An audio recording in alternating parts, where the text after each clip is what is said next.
Good morning, Hoosier golfers. It's back into Studio 18 for Rule 10, talking about making a stroke, advice, and caddies. A little chilly outside today, so we're back inside.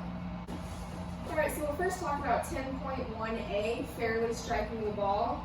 So the player must fairly strike the ball with the head of the club so that there's only momentary contact between the club and the ball. So you must not push or scrape it. So if you're under a bush, you can't really take a backswing and you push it out, you're not allowed to do that. So a stroke is a backswing and a forward swing. Yep.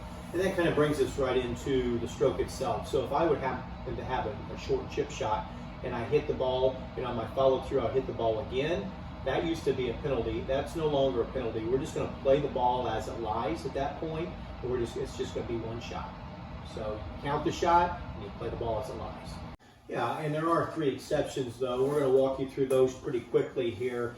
One is if the ball starts to move on your backswing. So as I'm taking my backswing and the ball rolls a little bit, and I continue to hit that shot, there's no penalty. However, if I do stop, then we got to decide what caused that ball to move, and that's covered in Rule 9. We're not going to get into that, but I can continue to hit that shot. And then on exception 2 is a ball falling off of a tee, very similar to situation 1. However, I have not even started the hole yet. So in this case, I'm not going to be penalized whether I go ahead and hit the shot or if I stop, because the ball, when it's on the teeing area, it's not in play yet. So I can, if the ball falls off the tee, I've got a couple of options there. I can tee it back up, no penalty, or I can continue to hit the shot with no penalty. And then the third exception is a ball in moving water.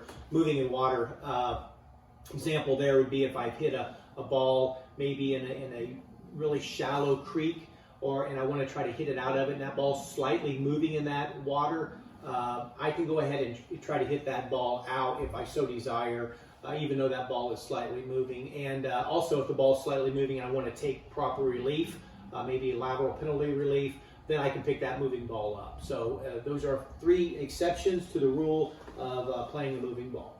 Okay, so the next section on Rule 10 is anchoring the golf club, and that really comes into play when you're putting.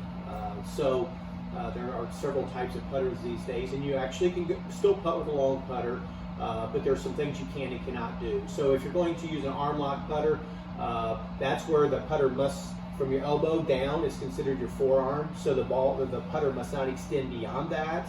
Also on anchoring, you cannot anchor it against your chest or your stomach.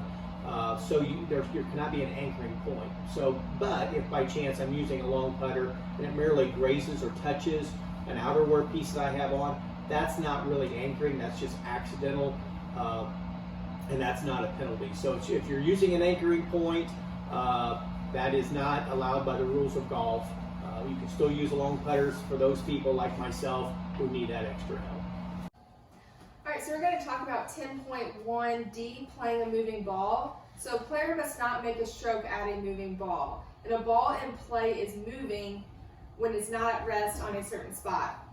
So if a ball that comes to rest is wobbling, but it stays or returns back to its original spot, it is being treated at rest and it is not a moving ball. So for example, if I have a chip shot and I go up to my ball, when I put my club down behind the ball, my club accidentally hits it, the ball wobbles a little bit but comes back to its original spot, then there is no penalty and that ball wasn't treated as moving since it's back on its original spot.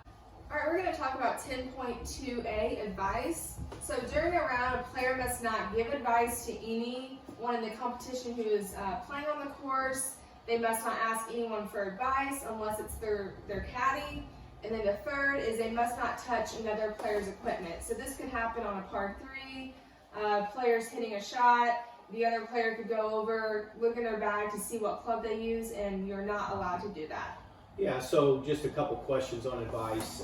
What constitutes advice and what doesn't? If I ask you, what club did you just hit, is that advice? Yes, you cannot ask directly what club you use. Okay, what about if I say, how far are we from the hole? Nope, you can do that. I can do that? Yeah. And then also, like if I don't have my rangefinder with me and I want to know how far I am, are you allowed to shoot that yardage for me? Yes. Okay. Yes. And then I guess my other question would be, if I've not played the golf course before, and I ask you a question like, is there is there a pond in front of the green or anything like that about the golf course? Can you give me that information? Yes, I can. So all that's like general knowledge. You just can't be direct and give direct information about what you did to hit that shot. So this all just applies before a round. So you can talk while play is stopped, and you can also talk in between rounds. This just happens all during the round. So that moves us into another area on Rule 10 about other help. And there's a couple things we want to touch on here. It's pointing out the line of play that's not on the putting green. So if I have a shot that I can't see the flag stick and it's over a hill, I can have a caddy or another player, or even a spectator, I guess, stand on the line that I want to hit on. They can show me that line. However, they must move out of the way before I hit the shot. So a little help there before the shot, but once I start to hit it, they must move out of the way. And then on the putting green itself, to point out the line of play, I can have my caddy actually touch the surface now with their hand or maybe with the tip of their shoe to show me the line I want to start the ball on. And they can even actually use the tip of the flag stick. So that's all permissible now. And then something else you can't do is before I hit a shot, I can't lay something on the ground, especially out in the fairway, to kind of show me alignment, anything like that. All those things you cannot do before you hit a golf shot. Alright, so now we're going to talk about caddies and things they can and can't do. So the first two things we're going to talk about are things they cannot do. So the first is restrictions on a caddy standing behind a player. So this rule has changed. So before you could stand behind, help get your line. Now you cannot. So a caddy can go up to the tee with you or talk about, where you want to hit your shot before you do it. But once you take your stance, they must not be behind you. They must be out to the side before you step in to take your stance. The second is physical help and protection from elements. So for example, let's say it's raining out. Your caddy can hold the umbrella over you while you're talking about a shot, but they must move out of your line of play before you take that stroke. And a few other things, a caddy must not drop a ball. The only time they can replace a ball is if they were the ones that marked the ball on the putting green. Then they are able to place your ball back down where your mark was. And then the other one is they cannot decide if you're going to take relief or not from a penalty area. They can give you advice. Right, they can give advice, but they must not make that decision. Okay, before we wrap up Rule 10, we also kind of want to make sure you understand what a caddy can do and things that they are allowed to do. Of course, we know they can carry or transport your golf clubs. They can help you search for a golf ball. They can give you advice or information on how they think you should play the shot. Of course, they can rake bunkers. They can remove sand and loose soil or help repair damage on the putting green. Certainly can attend the flag stick. They can mark the spot of the player's ball and replace it on the putting green at any time, and of course clean it when they're doing so. One thing that they can do, but they must get authorization from the player, is anywhere other than on the putting green.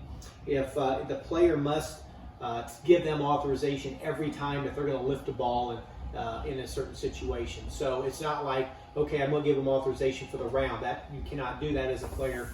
But if a caddy's going to lift a golf ball other than on the putting green, the player must tell him to do that each time.